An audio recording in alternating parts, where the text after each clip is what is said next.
বারবার বাংলাদেশে যাওয়া এবং আসা হয়েছে এ নিশ্চিত আমরা, কিন্তু এবারের ফেরাটা কি স্মৃতি নিয়ে ফিরলেন? বেশ খানিকটা দেখতে দেখতে এলেন বাংলাদেশ থেকে, কি মনে হলো এবারের বাংলাদেশ? দেখো, বাংলাদেশে গিয়ে যে আমি খুব দেখতে পেয়েছি এটা বলা যাবে না। তোমাদেরই মতো আমি খবর পেয়েছি লোকের মুখে। টেলিভিশন যেহেতু আমি দেখি না, ঘরে বসে অন্যদের মুখে যেটুকু খবর পাওয়া যায় আর বাংলাদেশের খবরের কাগজ পড়ে যেটা জানা যায়। বলে একটা আন্দোলন যে তৈরি হয়েছিল ছাত্রদের, সেটা তোমরা জানো, যে তারা কোটা প্রথাটা তুলে দিতে চেয়েছিল, কারণ তাদের চাকরি বাকরির সম্ভাবনা তাতে সংকুচিত হচ্ছিল। আর সত্যি সত্যি এটা একটা অস্বাভাবিক কোটা ছিল। মুক্তিযোদ্ধাদের জন্য 30%, মেয়েদের জন্য 10% বা অন্যান্য ব্যাপার, সেটা তোমরা জানো। এবং যেটা দুর্ভাগ্যের কথা সেটা হলো ছাত্রদের এবং অন্যান্য মানুষের মৃত্যু হয়েছে। এবং কখনো কখনো একটু শাসক দলের মধ্যে একটু অসহিষ্ণুতাও দেখা গিয়েছিল। এই মৃত্যুগুলো হয়তো এড়ানো যেত, কিন্তু আমি তো রাজনীতি বা প্রশাসনের লোক নই, ফলে আমার বাইরে থেকে উপদেশ দেওয়া মানায় না। কিন্তু আমরা ছাত্রদের মৃত্যু এবং অন্যদের মৃত্যুতে আমরা দুঃখিত বোধ করেছি, যেহেতু আমি দীর্ঘকাল মাস্টারি করেছি। যাই হোক, শেষ পর্যন্ত আদালতের রায়ে সে কোটা বিলোপ হয়েছে। 93% মেধার ভিত্তিতে চাকরি হবে। আগেও মেধার বিবেচনা ছিল এবং একটু শান্ত হয়েছে বাংলাদেশ, যেটা আমার পক্ষে খুব স্বস্তির কথা।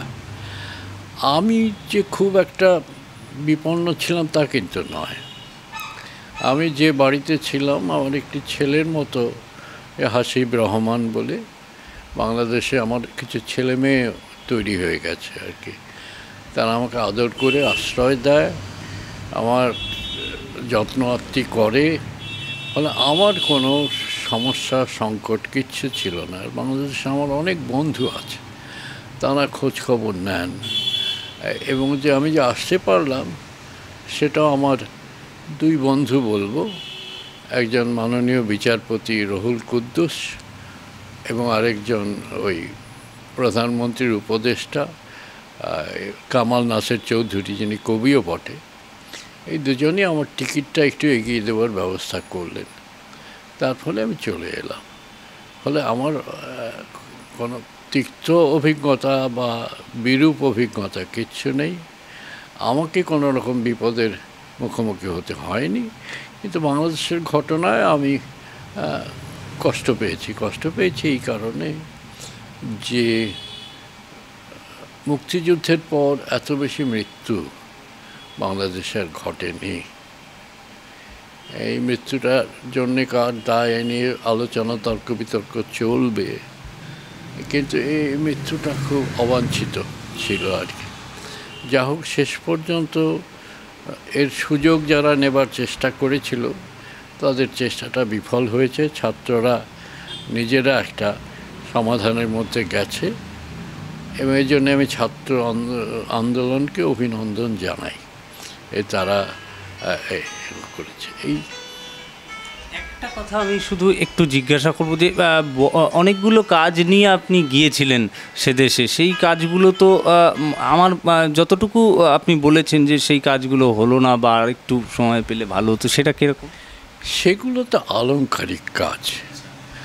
ধরো, প্রয়াত নাট্যকার সেলিম আল দীনের 75তম জন্মদিনের উৎসব উদ্বোধন করা একটা সংগঠনের পক্ষে, সেটা হলো না।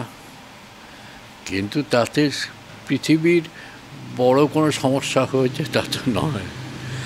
কামাল লোহানীর একটা বই, তিনি ওখানকার বড় সাংস্কৃতিক কর্মী, প্রগতিশীল কর্মী ছিলেন। তার স্মারক একটা বই সেখানে থাকার কথা ছিল। রামেন্দু মজুমদার, ফিরদৌসী মজুমদারদের একটা নাটক লাভ লেটার, সেটা দেখার কথা ছিল। এগুলো আলংকারিক কাজে তার চেয়ে অনেক গুরুত্বপূর্ণ হচ্ছে এই ছাত্রদের অধিকারটা প্রতিষ্ঠিত হওয়া। আচ্ছা, এই যে প্রধানমন্ত্রী শেখ হাসিনা যখন বললেন, প্রথমে তো এটা সুপ্রিম কোর্টের রায় এখন হয়েছে, এখন স্থিতাবস্থা। আমি বলছি যে শেখ হাসিনা কোনো রকম বিচার না করে এই যে এটা বলে দিল যে রাজাকারদের এই যে শব্দটা উত্তাল হলো, এই শব্দটা কিন্তু ছাত্রদের মনে লেগে গেল। বললো যে কারা আমরা রাজাকার, এটা কি কতটা কি মনে করো? হ্যাঁ, দুপক্ষই একটু আবেগের দ্বারা পরিচালিত হয়েছেন। প্রধানমন্ত্রীও মুক্তিযুদ্ধের সন্তান তো তিনি,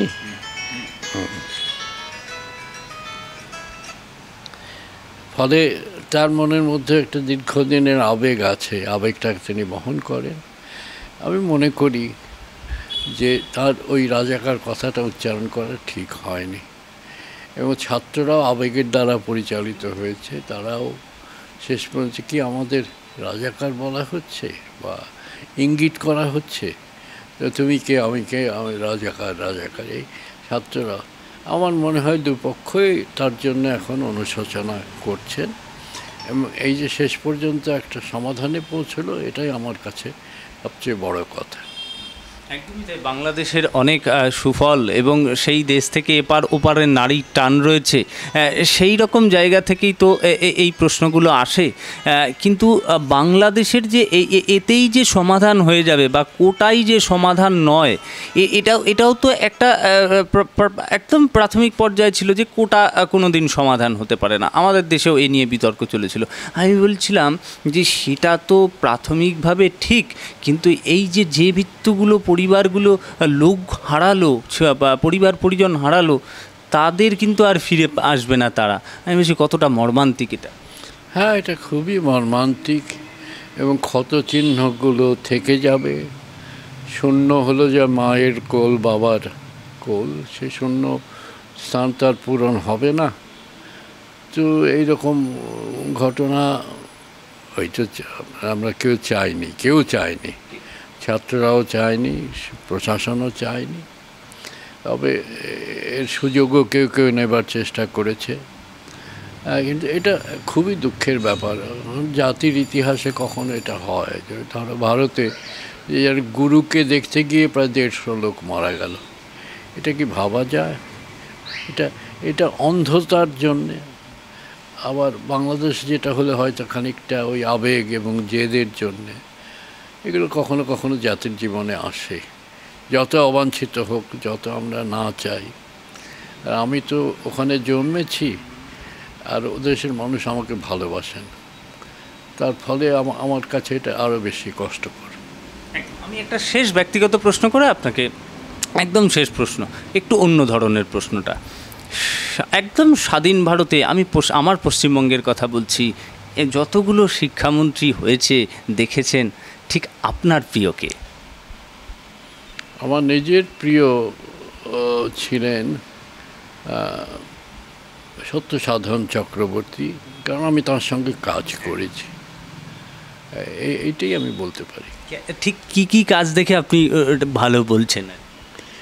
মানে অন্তত আমাকে অত্যন্ত সাহায্য করেছেন রবীন্দ্রভারতীর উপাচার্য হিসেবে। রবীন্দ্রভারতীর উন্নয়ন কিভাবে হতে পারে, রবীন্দ্রনাথের বাড়িটা সংস্কার, তিনি এটা শুরু করেছিলেন, এবং দিল্লির টাকা পয়সা এনেছিলেন, এখানকার আর্কিওলজিক্যাল সোসাইটিকে দিয়ে তিনি কাজটা শুরু করিয়েছিলেন, শেষ করিয়েছিলেন। আর আরও অনেক পরিকল্পনা ছিল, বেশি দিন বাঁচলেন না। যেমন কলকাতা বিশ্ববিদ্যালয় এলাকাটাকে একটা ওই নলেজ হাব গোছের করবার জন্যে, যে এইরকম হবে চারপাশে রয়েছে, ওইখানে অনেক শিক্ষা প্রতিষ্ঠান আছে। কিন্তু আমাকে তিনি খোলা হাত দিয়েছিলেন। তার আগের যিনি উচ্চশিক্ষামন্ত্রী ছিলেন জ্যোতিবাবু, তিনিও আমাকে খুব সাহায্য করেছেন, তার কথা। এবং তিনি আমার চাকরি যখন হলো, আমি শিক্ষামন্ত্রীর সঙ্গে দেখা করতে গেলাম, উচ্চশিক্ষামন্ত্রী, তিনি তখনকার অর্থমন্ত্রী অসীম দাশগুপ্তকে ডেকে বলেছিলেন যে এরা ভাইস চ্যান্সেলর, এরা কিন্তু মানি মানুষ, এরা রাইটার্স বিল্ডিংয়ে এসে পায়ের জুতোর সুপতলা ক্ষয় করে ফেলবেন, এটা যেন না হয়। এদের রবীন্দ্রভারতী অনেক পিছিয়ে আছে, রবীন্দ্রভারতীর জন্য তোমাকে বিশেষভাবে উদার হতে হবে। আরেকজনের কথা আমি বলতে খুব ইচ্ছে করছি, শুধু মন্ত্রী নন, রাজ্যপাল নুরুল হাসান, তিনি আমার আচার্য ছিলেন। তিনিও যেভাবে আমাকে সাহায্য, খুব খাওয়াতেন, খেতে ভালোবাসতেন নিজে, অন্যদের খাওয়াতেন। আর রবীন্দ্রভারতী, আচ্ছা চীনে যাও, চীনে রবীন্দ্রভারতী যাবে, জাপানে যাবে রবীন্দ্রভারতী যাবে, আরব দেশে যাবে, মিশরে যাবে রবীন্দ্রভারতী যাবে, এই করে আমাকে যে কি বলবো, কি তোল্লাই দিয়েছেন বলা যায়। এই মানুষটির জন্য আমার চোখে জল আসে। অসংখ্য ধন্যবাদ।